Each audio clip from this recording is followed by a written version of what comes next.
The internet is cracked, the show that asks the question, can we coexist with our creation?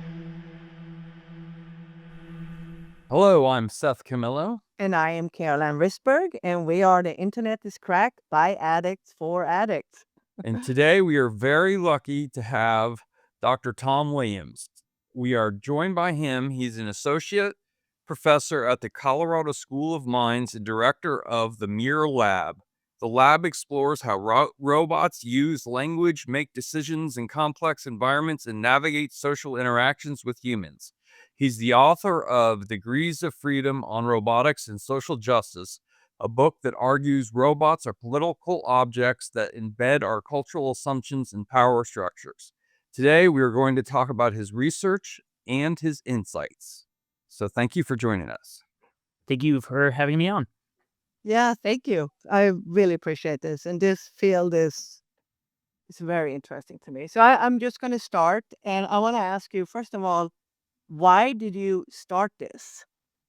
And what made you feel like, okay, this field needs some kind of critique? What was it? Explain for us.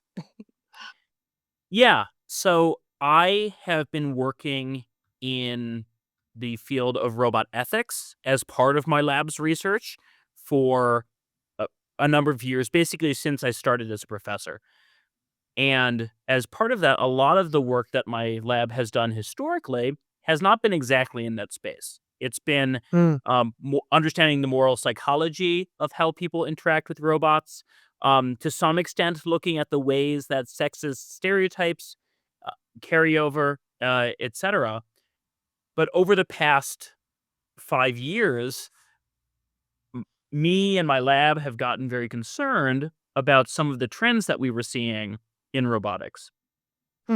This includes increasingly, especially in the wake of George Floyd and police response to that, seeing the rise in police robots and concerns we had about that.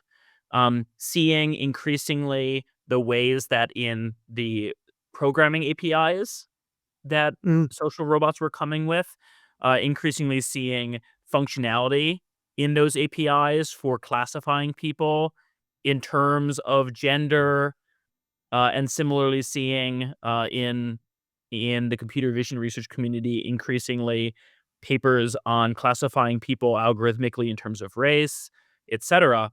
And so seeing some of these trends got our lab concerned about the direction that the field was going. And that is part of what encouraged me to write about those types of issues, both in our research, in our lab's research, and in the book.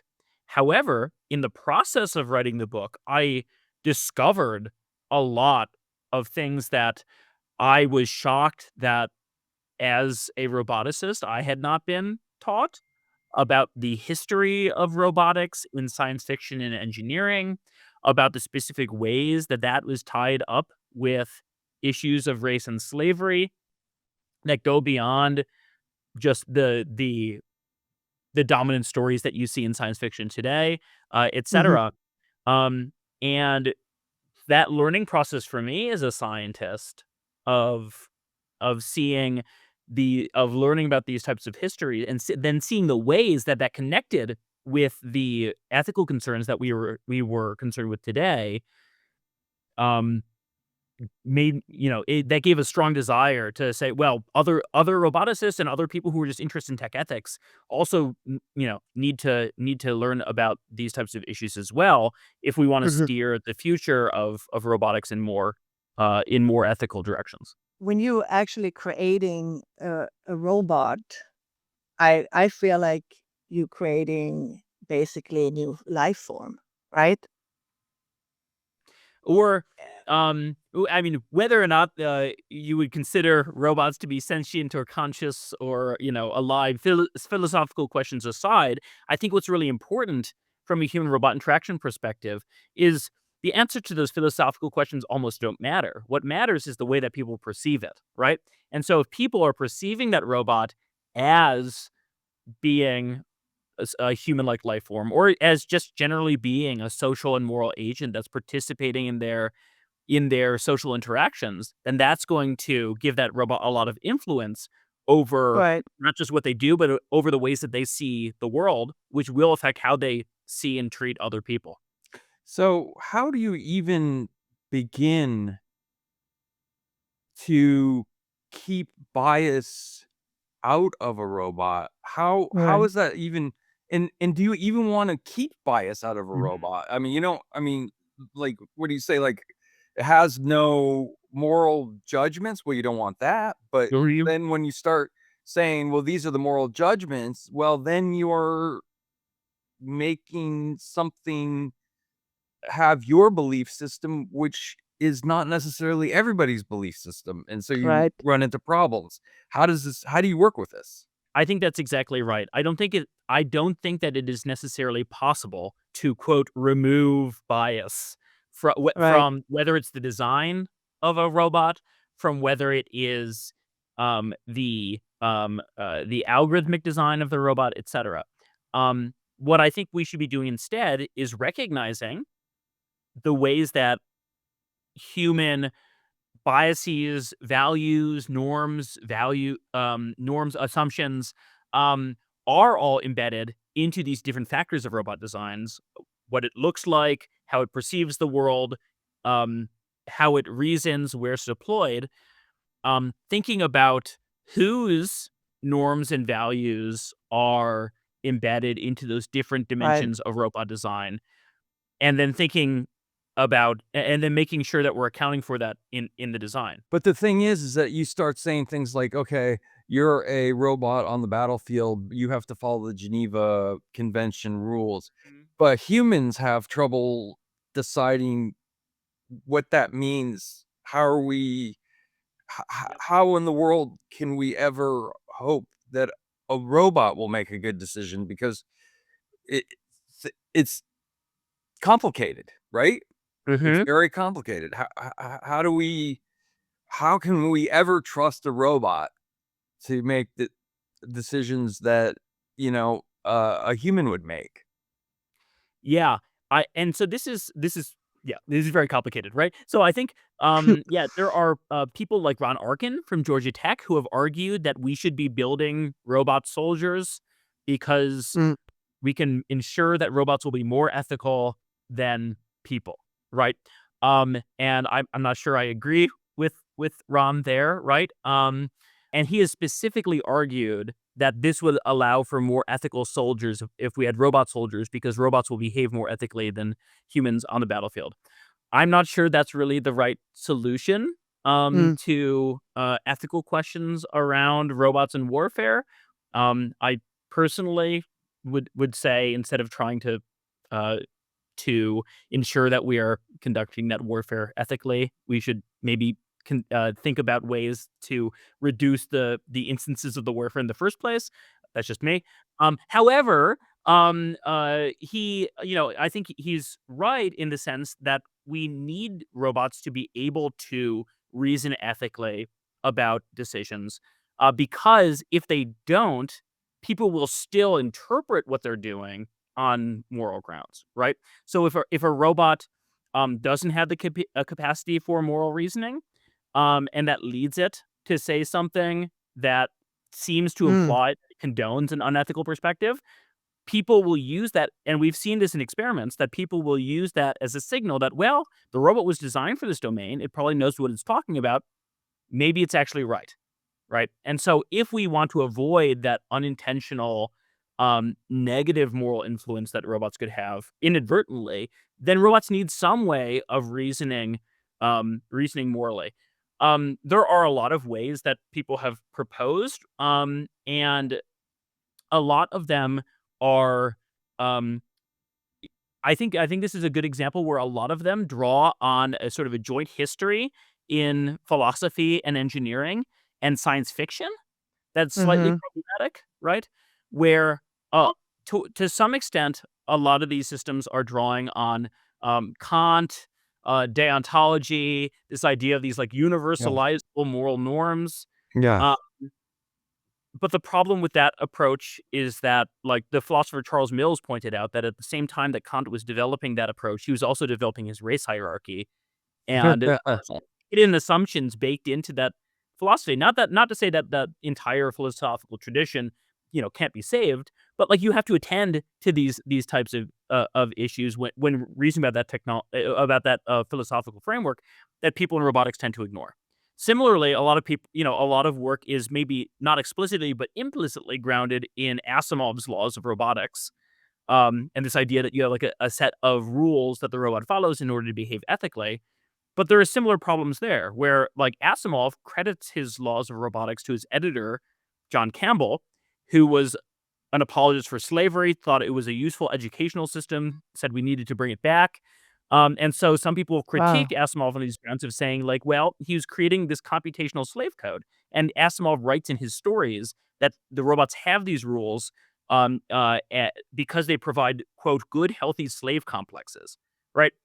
And so the field of robotics and the way we think about, like, what does it mean to design a robot that's going to behave ethically has been very wrapped up in these, like, well, what are the rules that the robot should follow to keep the robot in line, which is potentially problematic in terms of its inheritance from these joint histories. For example, now with AI and all of that, like how it becoming smarter and smarter, Hmm. right? I mean, what if it start making its own decision? Can it? I mean, I don't know how all this works, but like, because you are training Hmm. it, right? You're training to uh, be ethical and compassion and all this. Can it start making its own decisions eventually? And Well, I think that's a philosophical question of whether it is decision making. Um, I think it's complicated because to some extent, if you are putting the decision making capability in the hands of an AI, then really what is happening is the person who is making that decision to use the AI in that way is right, making the decision to follow a policy that is algorithmically encoded that they themselves do not necessarily understand. Right? So at the end of the day, it's humans who are making the decision to to deploy decision making systems. Um, will those systems make decisions? Yes, but in a way where the buck ultimately has to pass back to the humans who are choosing to deploy that, the humans who are training the system, et cetera, in the first place. The many hands Yep. issue. When Yes. there's so many people involved, who do you turn to say you are responsible for this? But I'm Yep. also wondering about the butterfly effect, Hmm. which is these small. How can you eliminate these small differences in training and rules that you provide your robot with that could have unexpected outcomes that could be ethically problematic, you know? Yeah. I think that to some extent, you it's not possible to it's not possible to predict every outcome of these systems, especially for systems that are grounded in large language models, et cetera. And I'll say this reveals some of the complication here as well. I pointed out that there are problems with approaches grounded in just sets of rules. However, those types of approaches to AI ethics are and to machine morality are much more auditable, right? It's much easier to understand exactly what the system is doing and why, as opposed to if you were just um, uh, using reinforcement learning from human feedback to implicitly control what a system is doing. So it's less about the yeah, outcome and more about doing the best that you can and keeping that in mind as Mhm. the iterations um go forward and forward and you build upon what happened before and you might end up with something it should be on top of everybody's mind who is in the stream of making these things. That's what you're saying. Yeah, that the both the broader history and context of what we're doing and the specific elements of the domain and the stakeholders within it into which we're embedding a particular technology need to be top of mind while engaging in the engineering design process. Yeah, that makes sense. That actually makes sense. Think about it, like the well, engineers today. I mean, Mhm. you do have a lot of responsibilities in your hand, so you do need to see the kind of what can happen in the future. And I think it's concerning right now because, and in fact, I was just before this interview, I was talking with one of my undergrads about this, that in engineering, there is extremely high standards for education in terms of this precise things that are required Mhm. on students' understanding of some of these types of issues, and licensing for professional engineers. And there's this sense that, well, if you're an engineer, like if your bridge collapses, right, that like you Yeah. bear responsibility for that. And we want to train students to make sure that they understand all of what goes into the design of those technologies so that that doesn't happen. But for computer science students, there is much less of that. There's much of this understanding of like the societal impact of what they're doing, the fact that they might Right. be held responsible if something fails. But counterintuitively, right? Like those same students have much more control over and potential for impact by changing just, one line of code that you have access to. You Oh, have dramatic potential for impact that goes, potentially much farther beyond, if you were a civil engineer. My discomfort with drones where I don't see the flyer Mhm. because I don't trust a machine. And how are we ever going to get over that and be able to trust the machine? And how does that philosophically change the needs? We're talking about bias, but it's a completely different thing than a human. So how do you even begin to approach, putting a set of values within a robot? I think mm, that this is there's some tension here because on the one hand, people have a lot of distrust for robots in certain domains, but they have a lot of trust for robots in others. So, for example, there's this classic paper from about 10 years ago from some folks at Georgia Tech, um, who did this experiment where they had people come in to a building. They have a robot tour guide. The robot tour guide is obviously malfunctioning, obviously is not doing well, and then the building starts to flood with smoke. The fire alarms go off and the robot says, "Okay, follow me," Wow. and just drives off. And every single person in their experiment followed the robot rather than leaving the building, including people who, like, the robot would drive up to like a dark room that is, clearly no exit. In some cases, the doorway would actually be blocked, like there'd be furniture in the way, and people would crawl their way past the furniture because the robot said to. So there's certain circumstances where people trust it a lot, and we also Oh see my this god. with sort of non-roboty robots, right? With like autonomous cars, where obviously there are some people who are very willing to say it's called autopilot. It's got Yeah, to work, and are willing to put their lives into these yeah. systems. yeah. Um, and so it's complicated. There's some cases where there is a lot of overtrust in robotics. And talking about power, why am I so off put by these robot faces that are so indistinguishable between a human face? Why does that Mhm. make me feel? You talk about power. I feel like they have a secret power that when like when it's up and running, I feel like it's taking something from me. Does that make Mm, sense? It's uh-huh. taking my image, it's taking my humanity, right? Yeah. Well, I mean, I think there's a couple things in here, right? The first is just the notion of the uncanny valley, right? The idea that like it with robots in particular, when they are very close to appearing human like, but they're a little bit off, that people have this instinctive negative emotional response to it. And there are a lot Mhm. of theories for why this might be, but I think the ones that have the most evidence for them are that it's potentially evolutionary, that if something looks a little bit off, that it might be a signal of disease, Oh. or similar, or, might be a threat of danger due to that, like, unpredictability. And so I think there's something very, very reasonable and, with an evolutionary basis for why you feel this discomfort in with these, often quite creepy robots. Yeah.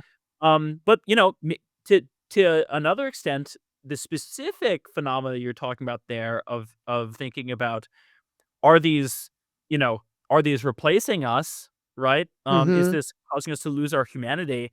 I think is also really well justified, not necessarily because these robots have anything out for us, right? That's Mhm. it or that they are making, have the potential to make these decisions. But we should be thinking about, well, who who's putting this robot here that is Right. clearly designed to emulate and replace a human. Are engineers really the ones that should be making these decisions?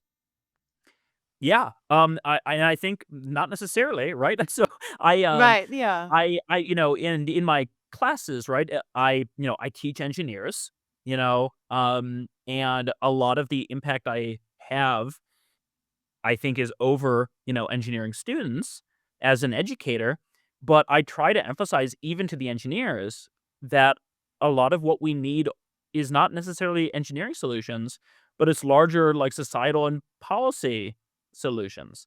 Both in terms of how as a society we decide whether we're going to hold, companies accountable, um, Mhm.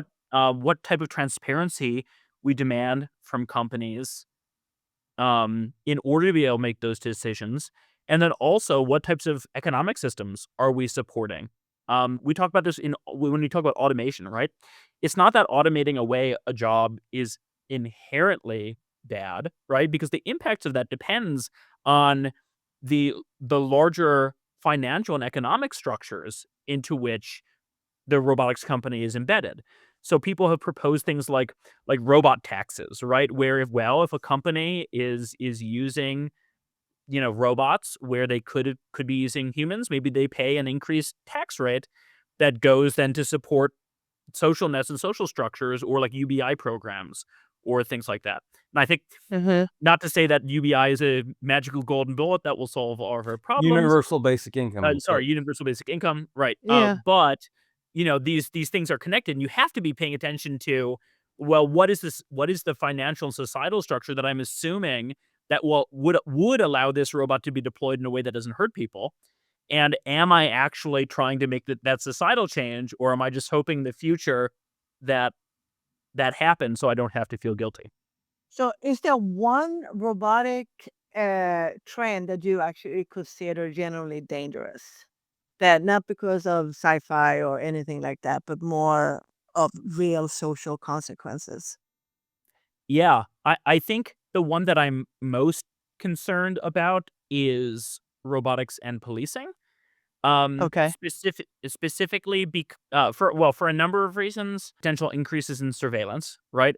Yeah. Robots are mobile sensor suites, they are surveillance systems, um, and especially with drones, which are the predominant form of robot that are acquired by police. It's going to feed the big data dragnet. So Sarah Brain is this sociologist from Stanford who studies policing and surveillance, and she's got this fantastic book, Predict and Surveil, where she talks about the extent to which policing has become automated, right? Where we think also from like maybe like the science fiction of policing, we Yeah. think about policing as something where, well, the police go and they get a warrant and then they watch somebody, right? And but it's grounded in a warrant. Whereas instead, today, police surveillance is largely warrantless. It's automated, it's pervasive, it's ubiquitous, um, constantly collecting data and then algorithmically connecting those data points together. And I think Mm. that robots that provide increased yeah. visibility is going to Yeah. feed those algorithmic systems. How do you even Mm. that's a very interesting point because is the flock system, right? Where they have all these cameras up, right? Yep. And the you can say, "I intend to only watch this intersection," but then they become part of, intentionally or unintentionally, a system which provides an amazing surveillance system. Hmm. They're talking about even using Ring cameras in Yes. in so how do you make a robot, even if you want it, what are you gonna do? Wipe the hard drive every 2 seconds? How it's going to retain information about you. Yep. Well, and so I think this is a perfect example because people don't typically think about this connection between Ring and Mm. robotics, right? Where Right. Amazon works with uh, at least over 800 police departments, and essentially gets the police departments to promote Ring cameras, and in exchange, they get access or and training for accessing the Ring, like the The platform where camera. data is stored. Either direct access to it, or they have coached police departments as to how to extract consent in places where the consent is required to get access to the data from the Ring cameras. So they're basically a police surveillance system. And what's concerning there is that Amazon also has been creating home robots like Astra, which I know a lot of people who have worked on that team. Very Yeah. thoughtful roboticists, great human robot interaction research. But if you look at the way that it is then sold as a company and marketed, it's marketed as a Ring surveillance device where you can have the robot record what it sees and upload it to the cloud, which we know that they Oh. work with the police to provide access to. So there's a real risk that if that platform were successful, and if people did opt into that Ring package, then it's basically a police robot that's now in your home. Absolutely mind-blowing. Wow. It is, and now I'm thinking about I have I have Ring cameras, and sometimes I put it on inside so I can see what my dogs are doing if I'm not Mhm. home. So then I'm like, "Oh my god, what am I doing now?" Yeah, well, and I understand why people why people want them and why people get them. But it's Yeah. you have to think about the system into which it's integrated, right? And so this is why you ask, like, well, what are people supposed to do, right? I don't think it's necessarily a problem to, or it's potentially less of a problem to cameras it's not like the camera itself is the core to that problem. It's Right. who owns that data and how that data is stored and what the permissions to it are. And so there have been calls recently for robots that are private by design, which is to say that you design the systems with this data privacy aspect in mind to ensure that they are not collecting data that they don't actually need, that they're not storing that data in a way that could later be accessed. And so if the underlying technologies that we had to facilitate robot creation had stronger privacy safeguards on it, then if the police were to acquire it, it's less likely that they'd be able to collect that data in that way. This is also something that's quite concerning to us here in Denver specifically, both because of the ways that Denver has been investing in Flock, over the objections of the city council, etc., but also because Palantir is based in Denver. And the Palantir, the company that makes the data systems that police departments use to automatically harvest and aggregate data. So we can see all the tech companies that are involved in this system, and a lot of them are local. That's Hmm. really crazy. So just to Yeah. to put into English if people are not, flock system is the cameras that are looking at your license plates, looking at your speeds, and Palantir is a company run by a ha Peter Thiel, you may make I won't make any judgments about him, but, publicly, but he's a, interesting man, let's just say that, and not necessarily somebody I would like to have in control of my data. It Mhm. seems that maybe, correct me if I'm wrong, the problem is not Frankenstein. We're not creating other humans. We're creating another species, and we don't know how to Mm, interact with that. Because if we were just creating other humans, we know how to interact with another human. But these robots have things about them that we don't understand and probably can't comprehend, and maybe it's impossible to comprehend, like you were saying, writing one line of code can change everything. Yeah, yeah. I'm not sure if I would say that it's another species. And I think that that potentially sort of like externalizes Okay. um uh things, whereas I think it's really we we're creating these systems for automating and distributing um existing societal systems, and infrastructures. I don't remember who it maybe it was Timnit Jabru or someone similar who said that, AI systems, what they do is they amplify intent, right? Oh, uh-huh. They don't Uh, exist in a vacuum.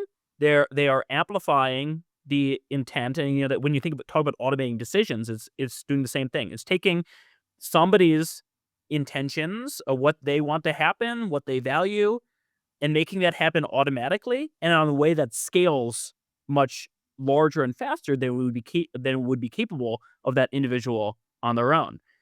That's not necessarily a problem. Intention isn't necessarily bad, but we need to be thinking mm, about, again, whose intentions are being right. amplified. What types of societal structures and power structures and institutions are we amplifying the power of and making it difficult to change through the use of automation, whether that's in a robot or whether it's in the cloud. Right. So, but how can robots be designed to empower people rather Mhm. than maybe replace it as the civilians and all this? Like, yeah. Yeah, so I think that there are a lot of ways that robots can be designed in ways that are genuinely empowering by working with underserved communities in order to be designing robots that meet their needs, paying careful attention to the actual needs of communities, how they actually prioritize the reduction of specific harms or the provision of certain benefits, etc. Um, and I know that's sort of abstract, but so I'll say like two examples of robots that I've seen recently that I really love. Or I'll give 3. So the first is the robot for hospitals that I mentioned before, right? From Mhm. Diligent, which is not replacing nurses' jobs. It is, helping to automate specifically just the piece where, of that is not really the nursing piece of the job, right? Where Mhm. they're transporting things across the hospitals. I will also one of the things I also like about that, or that I think is valuable that people don't talk about, and that the company doesn't even talk about really, is that nursing is very dangerous. It has extremely high rates of sexual assault and sexual harassment, and this Oh, often happens when nurses are transporting things across the hospital in these sort of isolated hallways. And so I think while this huh. is not what the robot was designed for, by having the robot, remove that part of the equation from the nurse's job, it's also helping to remove them from situations where that prevent real harm and like gendered harm towards nurses. Okay. So that's I didn't even know that. Wow. yeah. Okay. A second example is there is work from actually the next two examples are from one of my favorite HRI researchers, Brian Scazzolati at Yale, who one robot that they have is that they've created is for um, essentially just reading stories with children with autism, Mm. especially. Um, and in a way that, like, previously there was a wave of robots and autism research that um some people have critiqued because it was very focused on like teaching social skills or things like that, which Mhm. has its own ethical implications. Yeah. But in this recent, with some of these recent robots we've seen, what the robots do is they're not trying to teach anything. They are instead what they're doing is they're promoting automated social, or they're promoting social connection between children and their parents through the embodied nature of the robot. So as the robot is reading a story, for example, it'll look at the kid, it'll look at the parent. It's not telling the kid how they have to behave, but the kid just automatically will over time learn to look at where the robot is looking and look at their parent, and it creates these opportunities for social connection so that then over time the kid is just automatically looking to their parent during the story, right? And this is Hmm. something that I think uniformly like pro-social, encouraging human social connection Yeah.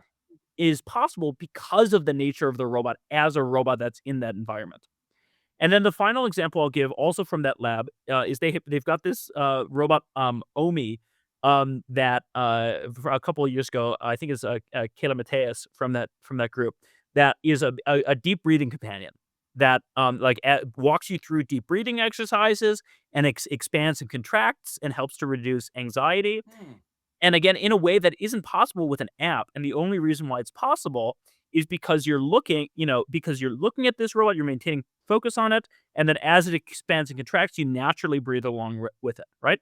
And I think this is just such a different way of thinking about robotics, right? It's Yeah. Yeah. Yeah. as an entity that is replacing somebody's job, right? It's not as something that is unnecessarily humanoid. Instead creating a character that does create a connection, using the robot's embodiment to have I think we can agree that that is like a uniform, social good Yeah. that it's providing. Yeah. What do they look like? Because I have no idea. Like, Mhm. what do they look like? Because it's not humanized. Yes. You said right. Right. So, actually, I'll go through all three. So the first robot I talked about from Diligent is it has a face to it, but it's Yeah. very like stylized 8-bit, right? Like sort of like eyes and a mouth. So it's not like super humanoid. Yeah. But by having that, it appears as a character. It appears as like a friendly, cheerful presence, and by looking around, people can see where they think the robot might be looking, where it might be going, how it's directing Mhm. attention, Yeah. in way as opposed to if it was just like a food delivery shuttle. Sure.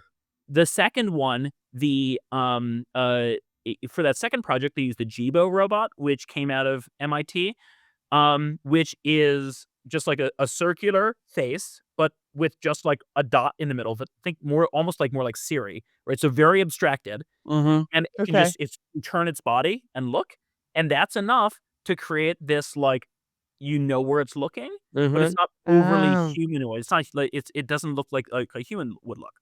And then the final one, Ami, is like this blue, like, sphere so that it expands and contracts, and it's just got, like, a little screen, like a phone screen on it with just eyes, which is just enough human likeness that you have a sense of connection and of where it's looking, again, Mm. without adding all this other baggage of, like, it being like an android. Well, I think I Right. mean, that is what, myself included, because I think this is our first show we've done with a roboticist, is that, think of Elon Musk saying, we're going to make 20 gazillion billion dollars because we're making humanoid robots. And that's where Mhm. your mind instantly goes Yeah. to. But, what, I mean, like, not, what is going to happen in 10 years if people don't really embrace the idea of creating you know, ethical robots?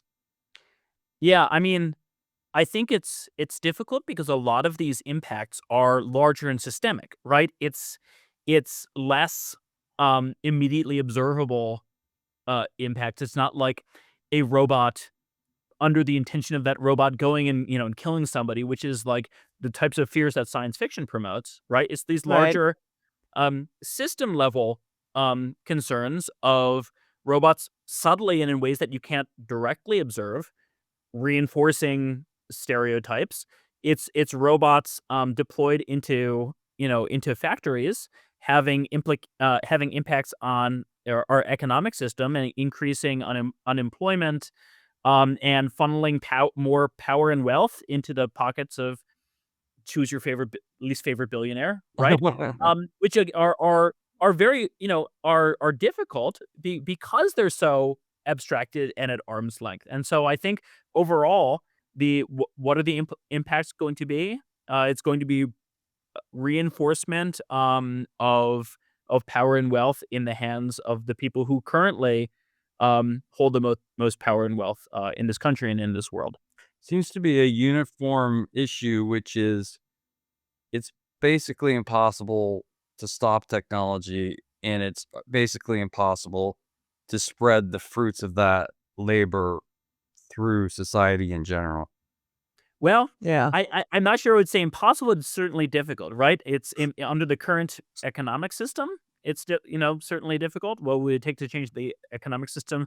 That's a larger question outside my pay grade. And then in terms of like the impacts of of robots, I think this is why I try to in my teaching try to expose students to other types of robots and uses of robots beyond what they would have thought of coming into the classroom, so that they have opportunities that are available to them beyond what Silicon Valley wants to promote. As one other just example of this, of possible positive use cases for robots, um, we have students in my lab, especially my PhD student Naomi Morris, who are working with survivors of domestic abuse to co-design robots for them Hmm. and provide opportunities Hmm. to talk about previously traumatic experiences and feel comfortable talking about those before talking to a human. And one of the reasons why um, robots in particular provide a powerful technology in that domain is because people do view them as agents, like characters that they're interacting with. They view them as non-judgmental, right? Mhm. And they view them as, um and it can be private, right? If it's private by design, then you can assure them that their stories don't leave the room, right? The robot hears, it responds at the end of the conversation, it forgets. And then finally, because it's a robot, you can take advantage of its embodiment, right? We can build the robots out of soft material. We can design them to have affordances that people can feel and play with in ways that reduce stress, and in ways that you wouldn't get if you're just Oh, having I them talk see. to a large language model. And the Right. so I think there's real like promise for the technology. I think there's real reasons why you want a robot. And then the final thing I'll say about it is the positive impacts that the research process has had. So um, we're very fortunate to have a project partners of a shelter in Denver that we've been working with. But often when universities work with community partners, there's a risk that you're sort of just extracting value and knowledge without providing something in return. But what we've seen is that the types of exercises that we do as part of the technology design process with this community are really valued, because what are we doing? Well, we're doing arts and crafts activities. We're running improv exercises. We're doing these types of exercises that the people at the shelter really enjoy, and are Mhm. the programming that the shelter wishes they had the staff to provide. Yeah. And as part of doing this design process, it's not Mm. only are we hoping that we're creating a technology that will really help people, but through the process of designing the technology, we're able to work with the community in a way that genuinely helps them through that process itself. That's wonderful. That's really wonderful. I've so and now I'm just curious because Mhm. what you said about large language models. There have Yep. been those cases of suicides Mhm. and horrible Yep. things that have happened. So with the robots that you guys are Mhm. designing, what is? I mean, could they also go off rail? Could they also do the? Yeah, I mean. Yeah, so I think it depends a lot um, on the specific language technologies you're using, right? So in some circumstances, for example, with like the project you just talked about, where the robot is like guiding somebody through disclosure, right? Right. Right. Um, y- there are certain ways that you could do that, where you can script ahead of time the types of things that a robot's going to say, right? And then you might use some AI under the hood, but probably just like machine learning to predict which type of response to give next. But you don't need to use a large language model for it.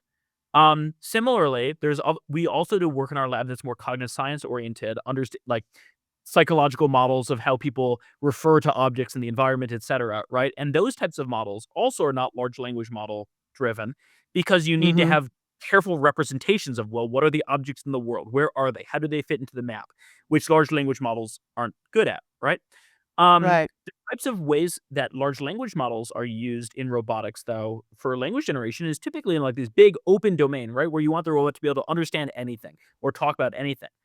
And in those cases, the use of large language models is really powerful, right? We now use them in my human robot interaction class, because it gets students so that on day one they have the robot that they can talk to, and it will gesture semi appropriately, etc. And then we build from there. And so they've been really powerful, both as an engineering tool and as a teaching tool. But they do come with as soon as you choose to use that as your enabling technology, then you're Mm-hmm. opening up all the same risks that you would have if it was not in a robot body, and you're amplifying them. Because now not only is it, ChatGPT that's saying this thing to you, it's another character who is embodied and is in your environment, and who maybe you do trust or have developed a relationship with, etc. Um, and so, yeah, all of those same risks with large language models in general, all the risks and all the benefits, and the power and the flexibility they can provide, all come into play in robotics as well. But again, amplified. Can I ask you a question, which is, what made you fall in love with robotics? What was that moment? Um, well, you presume that I have fallen in love with robotics. Yeah, well, It's very funny.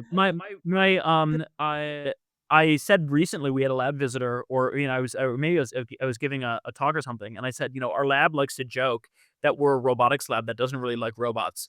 And afterwards, one of my students said it's not a joke.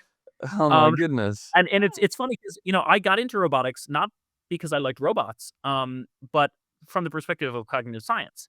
When I was applying to PhD programs, I ruled out most robotics programs, because I was like, in my mind, I thought of that as mechanical engineering, and that's not something I Right. had interested in or experience in. What I was interested in is human communication and Yeah. modeling and understanding how people interact. This is why outside of work I spend 15 hours a week doing improv, because I really am interested in interaction. And then it turned out the lab I joined was applying that to robots. And through that, I discovered a lot of interesting scientific questions, and a lot of applications where I think that robots really can have benefit. But it was a slow journey to get to actually appreciating the robots themselves. And I still, places where people are proposing robots, I don't necessarily think are a great idea. So, have I fallen in love with robots? I don't think so. Have I Yeah. developed a fascination for them and a cautious appreciation for them in certain domains? Yes. Well, I have to say, your response is why humans are so important rather than large Yes. language Yes. models, because I think that only a human can have a response like that, and I think Yeah. that's beautiful, and I think the fact that you do improv is that is also so interesting when you sort of set that to in comparison to large language models and robotics. So I think that's just wonderful that you're bringing these things to the table that are not necessarily brought to the table normally. I will also say there that there are surprising connections, right? So the first is that I've argued that robotics, what we're doing in social robotics, is a type of applied improvisation, where the same types of skills that you would try to teach to an improviser are the exact same things that we are trying to encode into robots, of thinking about, how do you look naturally? What do you say? How do you listen carefully to Mm. what's being said? And so this means that both in my improv classes and in that world, I'm constantly saying, well, yes, this thing we're talking about, I taught about in class last week. Right? So constantly see those insights from robotics coming over in that direction. And then similarly, we use improvisation as a design technique for like if you want to design that robot for that hospital for that's going to interact with the nurse, let's play it. Let's play it out. You play the robot, you play the nurse. Let's see where should the robot stand, how should it talk. So these are like tightly related. Next year, Mm. next fall, I'm going to teach a small course where students, it's sort of half a theater class and half a robotics class, where the students take improv lessons and then try to apply what they learned on the robot. At the end of the semester, we're going to have a comedy festival where the students have to do improv comedy with their robot partners that Oh, that's we great. programmed. Wonderful. And the theory is that by learning the improv, they will design more effective robot interactions, and that by being forced to program out things onto the robot and think about what worked and what didn't, they might become better improvisers. Will it work? We'll see. Either way, I think it'll be a lot of fun. I want to take the That's class. wonderful. I Me want to take too. the I guess class. I honestly, you changing my view here. I mean, I've said that, tell them all the time that my biggest fear since I was a child was the Terminator. It still haunts me. And just to hear you talking, and that gives me hope of humanity. And if we're gonna have robots, and we need people like you. Oh, I'm glad. Thank you. Yeah, no, this is Yeah. No, we wonderful. really Yeah, appreciate you yeah. talking to us, and I appreciate what a fresh perspective you have. My goodness, I would have, never would have expected to end up where we've ended up.